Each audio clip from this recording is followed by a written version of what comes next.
आज हम बनाएंगे आम का चटपटा अचार जो सालों साल तक ख़राब नहीं होगा। Hello friends, welcome back to my channel.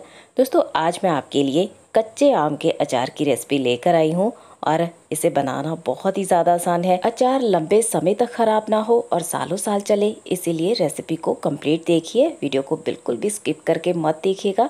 बहुत सारे टिप्स आज की वीडियो में मैं आप लोगों के साथ शेयर करने वाली हूँ। तो चलिए फ्रेंड्स, बहुत ही ज़्यादा टेस्टी चटपटे आम के अचार की रेसिपी को बनाना शुरू करते हैं और देख लेते हैं इसको बनाने के लिए हमने क्या क्या लिया है। आम का चटपटा अचार बनाने के लिए यहाँ पर हमने 2 किलो कच्ची कैरी ली है। कैरियों को हमने अच्छे से धो लिया था। धोने के बाद इन्हें एक कपड़े से पोंछ लिया है। इनके ऊपर पानी बिल्कुल भी नहीं होना चाहिए और जब भी आप कैरी लेते हैं तो इस तरह से दबाकर चेक करके लीजिए। एकदम कच्ची कैरी हमें लेनी है। तो चलिए अब हम इसे काट लेते हैं। कैरियों को काटने से पहले कैरी के ऊपर का ये जो पार्ट है इसे हम कट करके निकाल देंगे, क्योंकि इससे भी कई बार अचार खराब हो जाता है। सारी कैरियों में से हम इसे काट देंगे। इसके बाद हम इसे टुकड़ों में कट करेंगे। कैरियों को काटने के लिए यहाँ पर मेरे पास कैरी काटने वाला है। अगर आपके पास इस तरह से कैरी काटने वाला हो तो आप उससे काट लीजिए। अगर नहीं है तब भी कोई बात नहीं है, आप गुठली को छोड़कर कैरियों को काट सकते हैं। कैरियों के पीस छोटे बड़े आप अपनी पसंद के अनुसार रख सकते हैं कि जितने बड़े आपको पीस इसके चाहिए। तो देखिए, इस तरह से हम सारी कैरियों को काट कर तैयार कर लेंगे। दोस्तों, सब्जी मंडी में कैरी काटने वाले बैठे होते हैं, तो आप चाहे तो उनसे भी आप कैरियों को कटवा कर लेकर आ सकते हैं। इसी तरह से हम सारी कैरियों को काट कर तैयार कर लेंगे। कैरियों को काटने के बाद इनकी गुठली के अंदर एक बीज होता है, इसे हम निकाल देंगे, क्योंकि इससे भी कई बार अचार खराब हो जाता है। जब हम कच्चे आम को गुठली के साथ ही काट लेते हैं तो उसके अंदर ये हार्ड पार्ट रहता है। इसकी वजह से अचार की शेप खराब नहीं होती है। अचार बनने के बाद सॉफ्ट तो हो जाएगा, लेकिन इसकी शेप बिल्कुल ऐसे ही रहेगी फ्रेंड्स। तो चलिए अब बारी आती है इन्हें सुखाने की। इन कटी हुई कैरियों को हमें 1 दिन की धूप में रखना होगा, यानी कि 1 दिन की धूप इन्हें दिखानी होगी ताकि ये ऊपर से हल्का सा सूख जाएं। लेकिन अगर आप इन्हें धूप में ना रखना चाहें तो आप इन्हें पंखे के नीचे 2-3 घंटे के लिए छोड़ दीजिए, ताकि ये ऊपर से हल्का सा सूख जाएं। हमें इन्हें बहुत ज़्यादा धूप में नहीं सुखाना है। 1 दिन की धूप कैरियों को सुखाने के लिए काफ़ी होती है। अगर आप इन्हें ज़्यादा दिनों के लिए धूप में रख देंगे तो कैरियाँ श्रिंक हो जाएंगी, इसीलिए 1 दिन की धूप कैरियों को सुखाने के लिए काफ़ी होती है फ्रेंड्स। तो मैंने इन्हें ट्रे में डालकर इस तरह से धूप में रख दिया था और आप देख सकते हैं ये हल्का सा ऊपर से सूख गई हैं। 1 दिन की धूप हमने कैरियों को दिखा दी है और ये हल्का सा ऊपर से सूख गई हैं, यानी कि हल्का सा इनका मॉइस्चर कम हो गया है।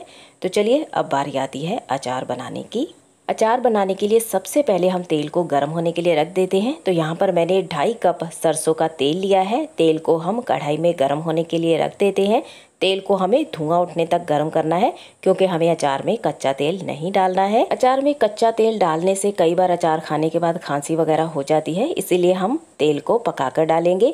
तो तेल को धुआं उठने तक गर्म कर लीजिए। उसके बाद हम गैस की फ्लेम को बंद कर देंगे और तेल को पूरी तरह से ठंडा होने के लिए छोड़ देंगे। जब तक तेल ठंडा हो रहा है, हम जो अचार में मसाला डालने वाले हैं उसे हल्का सा रोस्ट कर लेते हैं। यहाँ पर हमने 5 बड़े चम्मच सौंफ ली है। दोस्तों, सौंफ 2 तरह की आती है। एक थोड़ी सी बारीक सौंफ होती है जिसे हम मीठी सौंफ भी कहते हैं, और एक अचार वाली सौंफ होती है, ये हल्का सा मोटी होती है। तो आपको यहाँ पर अचार वाली सौंफ लेनी है। इसके बाद हम पैन में 2 बड़े चम्मच मेथी दाना डाल देंगे और साथ ही 3 बड़े चम्मच कलौंजी डाल देंगे और इन मसालों को चलाते हुए बिल्कुल लो फ्लेम पे हल्का सा रोस्ट कर लेंगे, ताकि मसालों के अंदर मॉइस्चर बिल्कुल भी ना रहे। क्योंकि अगर कई बार मसालों के अंदर मॉइस्चर होता है, इसकी वजह से भी अचार खराब हो जाता है। लेकिन अगर आप इन्हें इस तरह से रोस्ट नहीं करना चाहते हैं तो आप मसालों को धूप में रख सकते हैं। मसालों को थोड़ा सा धूप दिखा दीजिए, उसके बाद ही आप अचार में डालिए।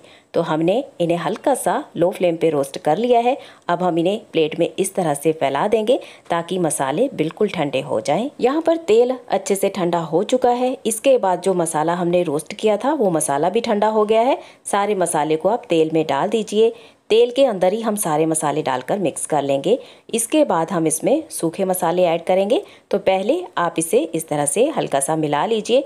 इसके बाद हम इसमें सूखे मसाले डाल देंगे। अब हम इसमें 3 बड़े चम्मच सफ़ेद नमक ऐड करेंगे। दोस्तों, अचार में नमक थोड़ा सा ज़्यादा ही डलता है, इससे अचार जल्दी ख़राब नहीं होता है। तो हमने यहाँ पर 3 बड़े चम्मच सफ़ेद नमक डाल दिया है। इसके बाद हम इसमें 2 बड़े चम्मच लाल मिर्च का पाउडर ऐड करेंगे। इसके बाद हम इसमें 1 बड़ा चम्मच कश्मीरी लाल मिर्च का पाउडर ऐड करेंगे। दोस्तों, ये ज़्यादा तीखी नहीं होती है, इससे अचार का कलर अच्छा आएगा। लेकिन अगर आप इसे नहीं डालना चाहते हैं तो आप इसे स्किप कर सकते हैं। इसके बाद हम इसमें 2 बड़े चम्मच हल्दी पाउडर ऐड करेंगे और हल्दी डालने के बाद अब हम इन्हें अच्छे से मिला लेंगे। सारे मसालों को आप तेल के अंदर इस तरह से अच्छे से मिला लीजिए और यहाँ पर अचार का चटपटा मसाला बनकर तैयार हो चुका है। और दोस्तों 2 किलो कच्ची कैरी के अचार के लिए ये मसाला बिल्कुल परफेक्ट रहता है। दोस्तों मैं आम के अचार में हमेशा इतने ही मसाले डालती हूँ, लेकिन अगर आप इसमें थोड़े मसाले और डालना चाहते हैं, जैसे कि आप काली सरसों, पीली सरसों वगैरह भी डालना चाहते हैं तो आप डाल सकते हैं। तो यहाँ पर अचार का मसाला बनकर तैयार हो चुका है। एक बात का आपको खास ध्यान रखना है कि मसाला आपको ठंडे तेल में ही डालना है, गर्म तेल में मसाला मत डालिएगा, नहीं तो मसाला जल सकता है। कटी हुई कैरियों को हमने एक बड़े बाउल के अंदर ट्रांसफर कर लिया है और इसके बाद हम इसके ऊपर ये मसाला डाल देंगे। आप चाहें तो इस तरह से थोड़ा थोड़ा करके मसाला डाल सकते हैं या फिर एक बार में ही आप सारा मसाला डालकर इनके अंदर मिक्स कर सकते हैं।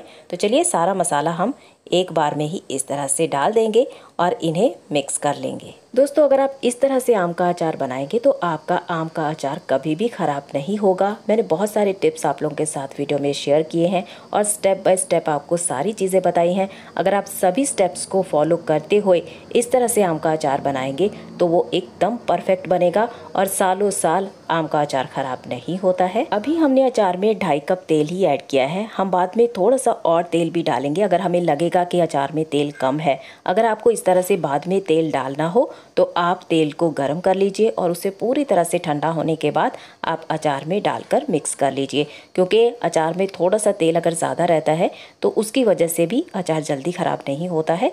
तो अचार में तेल थोड़ा सा ज़्यादा ही डलता है। दोस्तों अगर आप चाहते हैं कि अचार जल्दी ख़राब ना हो तो आप क्या कर सकते हैं, जब इस तरह से अचार बन जाए तो आप इसे जिस भी डिब्बे के अंदर, जार के अंदर अचार को भरकर रखना चाहते हैं आप उसके अंदर भर लीजिए और इसे 1-2 दिन के लिए आप धूप में रख दीजिए, यानी कि इसे थोड़ी देर के लिए आप धूप में रख दीजिएगा। अगर आप इसे धूप में रखेंगे तो आपको ढक्कन लगाकर डिब्बे को धूप में नहीं रखना है। आप डिब्बे के ऊपर कोई कपड़ा बांध दीजिए, उसके बाद इसे धूप में रख दीजिए थोड़ी देर के लिए और 1-2 दिन ही आपको रखना है, ज़्यादा दिनों के लिए नहीं रखना है। तो इससे भी अचार जल्दी ख़राब नहीं होता है। और जब भी आप अचार को डिब्बे में से निकालते हैं, जार में से निकालते हैं, तो हमेशा सूखे चम्मच का इस्तेमाल कीजिए। आपको गीला चम्मच अचार में नहीं डालना है, उसकी वजह से भी अचार ख़राब होता है। और अचार को आपको खुले बर्तन में बिल्कुल भी नहीं रखना है, बंद डिब्बे में ही हमेशा आपको अचार को रखना है। तो अचार सालों साल ख़राब नहीं होगा। अचार का कलर चेंज हो जाएगा लेकिन ना तो उसका टेस्ट ख़राब होगा और ना ही अचार ख़राब होगा। तो इन सभी टिप्स को फॉलो करते हुए आप इस रेसिपी को ज़रूर बनाइएगा। मुझे पूरी उम्मीद है आपको आज की रेसिपी बहुत ज़्यादा पसंद आई होगी। अगर आप आम का मीठा चटपटा छुंदा बनाना चाहते हैं तो उसकी रेसिपी मैंने ऑलरेडी आप लोगों के साथ शेयर कर दी है फ्रेंड्स। अगर आपने वो वीडियो नहीं देखा है तो आप उसे ज़रूर देखिएगा। वीडियो का लिंक मैं आपको डिस्क्रिप्शन बॉक्स में भी दे दूँगी। तो मिलते हैं फ्रेंड्स एक नई रेसिपी के साथ। Thanks for watching.